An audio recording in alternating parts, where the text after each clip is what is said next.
Well, here we are, Sunday afternoon.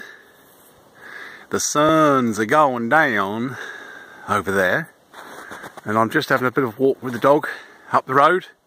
As you can see, he's slinking about up there. Lovely day. It's very still, very nice, clear sky. Like I said, the sun's just going down over there. I think it's about 5 o'clock-ish, something like that. That's my place back there. Hang on, let me see if I can zoom this thing. Oh, look at that, it works. Cool, I'm so clever. There's the Cadillac. That's my place back there. And then, like I said, we just walked through this lot. I was looking for some deer tracks, but I only found cheap ones. I found plenty of dog tracks, and I found plenty of rabbit tracks, but could I find a rabbit? No. But, like I said, so we're just going for a bit of a walk. A couple of people have been up this morning on the snow, fresh snow we had the other day. And the dog's been trying to find the rabbit as well. These are rabbit tracks. They're at least a day old because we had fresh snow yesterday, and these are partially filled in. So, like I said, they're definitely from either yesterday, the day before, or last week, maybe a year ago. But I'm sure they're definitely here now. Yeah, right. And these tracks here, these ones here, right? They're not coyote tracks, but yeah, that'd be the damn dog getting in the damn way. Every time I want to see something, he just walks around in front of me. Look, here he goes again. Oh, I don't know. So anyway, just a little walk up the road. I know people like to see you walking forwards and walking backwards and walking past the camera, walking towards the camera. I don't do any of that. No. Seen too many walk past, walk towards. That's just miles. You've got to walk. Walk with me. Why walk? See me walking past? I mean, come on. Yeah, down there. Yeah. Okie dokie. Cool. Right. Just walking through into the next lot.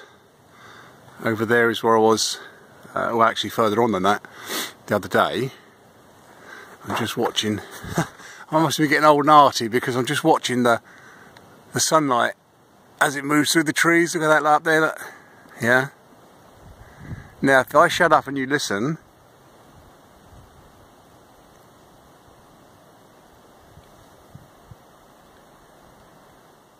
isn't that lovely and peaceful? Hey? Yeah. Oh, it's so nice.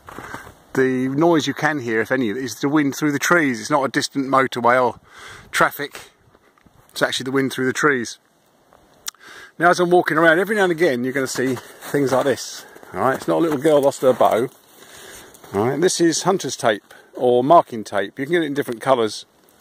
And it's used for all kinds of things, from marking boundaries to marking trails through the woods. So if a hunter, say, is walking through the woods trying to go on his hunt, and every now and again he's going to turn off the track, he'll put some marking tape there, so that when he comes back he can see it. And they're supposed to take it off when they leave, but they don't. It does eventually rot down, but like I said, there's all different kinds and all different colours. And over here, if you mark the boundary of your property with a piece of tape like that, which you can, say this branch marked the exact corner of my property and I'll put some tape on it, it's actually illegal to remove a boundary tape.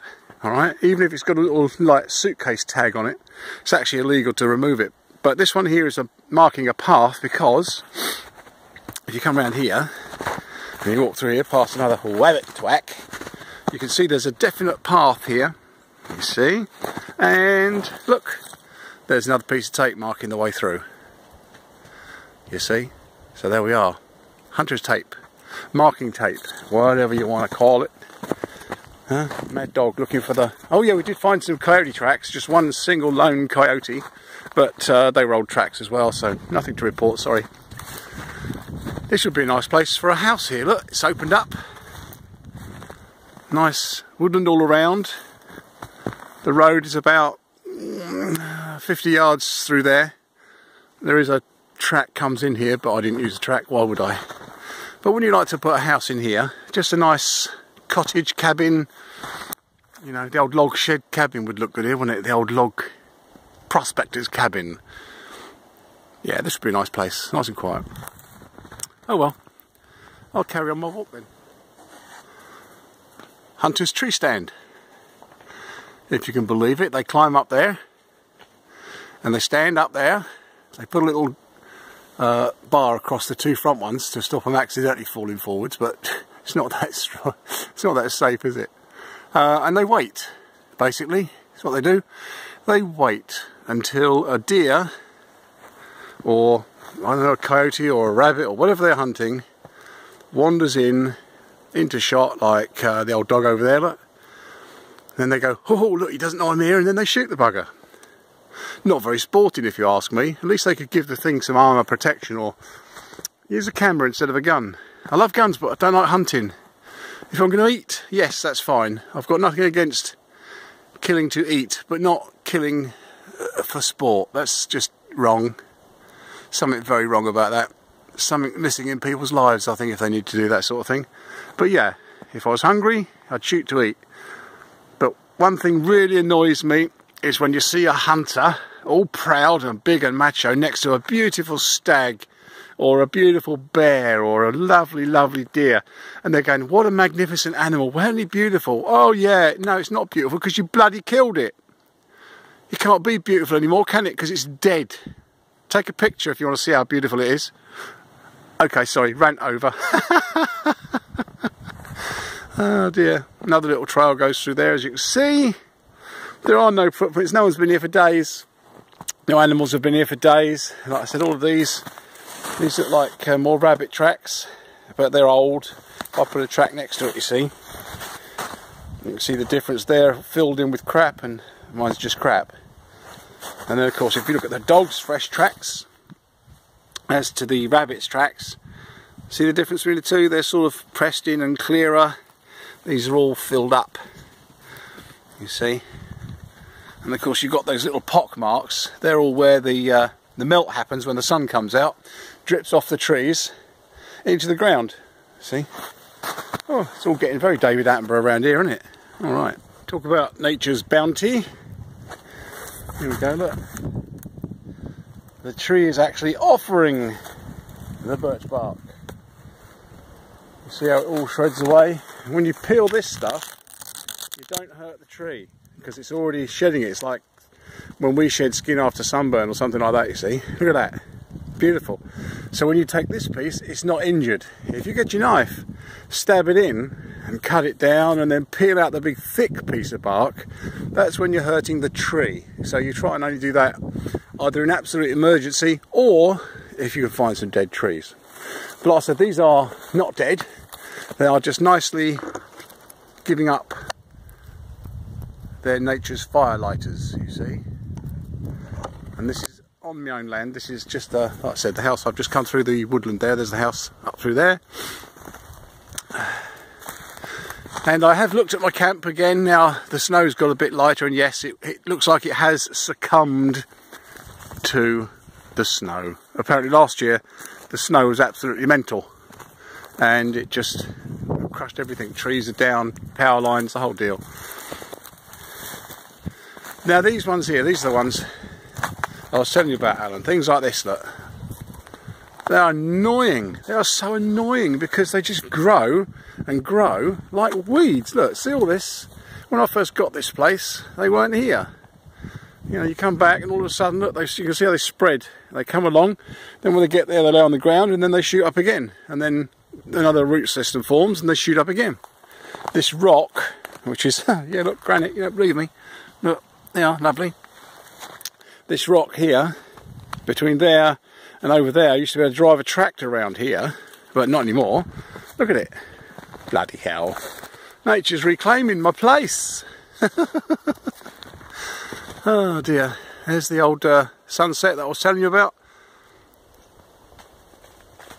Just over the house there, look. That's quite a pretty shot actually. Yes. Yes. So there we are. Oh well. Go and get some. While I'm here, hands up. Guess who went into a ditch the other day in his Land Rover? Curled up my bumper. That'll straighten up. Look at that muck. Yeah, I went into a ditch. Look at the windscreen. Yeah. Oh dear, it was so funny. I know going into a ditch isn't funny, but yeah, it was funny. Because in the back, I'd just bought myself a box of Kentucky, and it was in the back of the Land Rover. I was driving home, and then lost it when the ice pellets came down. I think you can see, can you see in there little round ballets, right? Ice pellets. Well, they came down in some slushy rain. And of course on the way back, this Land Rover, bless it, decides to slip out on the arse end. And I corrected and then over-corrected like you do. And then it started to go the other way towards a different ditch. So I corrected and then over-corrected like you do. And then eventually I thought, do you know what, I'm not going to avoid the ditch. So I straightened up and went straight in. Now, you're going to think I'm lying here and I'm bullshitting, but that's all that happened. I went straight into the ditch, okay, down about, oh no, 8 feet I suppose. Oh look, a regular car. Yeah, real one. Yeah, went down about 8 feet, and it was as sloshy and mucky as hell at the bottom, luckily. That curl up on the bumper there happened on a tree stump, you see. Anyway, I'm down in this hole thinking, God blimey, what a blasted nuisance, like you do, you know. And then I thought, oh, hang on a minute, yeah, I can do this. So I started to shunt backwards and forwards until I was facing the ditch that I'd just driven down, which, like I said, was about 8 feet high. So if I show you the house, and I go up to about there on the eaves, all right, that's about how high the ditch was, at about, oh, I don't know, slightly less than a 45-degree angle. It was quite steep. Dog wasn't impressed with my driving, I've got to say. But anyway, like I was saying, you straighten up and go straight in the ditch. If you try and avoid it at the last possible second, that's when you roll over, because two wheels go down on one side, whoop, over you go. So, I knew it was going to happen. I managed to straighten up, went straight in, and then shuffled around at the bottom in all this deep, claggy mud. You can see what it was like, yeah. And two guys up on the road stopped to see if I was all right, and watched me shuffling backwards and forwards. Until I was facing the ditch bank, and then I just revved up, put it in diff lock, and then went up halfway, back down, went out, oh I don't know, I did about a 20-foot run up, went whoomp, give it all the beans, popped out onto the road again, and literally these guys' mouths were open in astonishment, and they said, oh, I never thought you was going to get out of there. I seen you go down there, and I seen you moving around, but I never thought you was going to get out. Oh, by the way, that's how they talk around here. Strange little accent, but you know, get used to it. And I said to them, as you do, I said, well, any fool can fall in a ditch. I said, but it's really embarrassing if you're on a Land Rover, you need to be towed out. And they said, I got to get me one of them. But like I said, the short wheelbase, that's the worst thing about these, is they turn around really fast when you don't want them to. This has got no weight in the back. Normally, it's my fault, I forgot, I normally put about 50 kilos of bags of salt in the back, which weights the arse end down. But of course, all the weight's at the front. So the pendulum effect means, if it slides, that slides first, whee, out you go. So yes, if I'd have remembered to put the salt in, tit, then that would have been in. But like I said, I've got a windscreen. They're going to make me a new windscreen. That's what they do over here. That's going to go in on Monday, and that's it. Oh yeah, look, I broke an antenna. I broke an antenna on a stick, but the antenna's the only thing that broke. The mount is still there. I can just screw another one in. So I didn't think that was bad. That was really quite useful. And that'll straighten out. They're only made of toffee anyway, those bumpers. And the old bedstead radiator guard done the job. See, there you are. Right, it's now getting a bit darker, as you can see now. I am going to get wood for tonight, so I'll catch you later.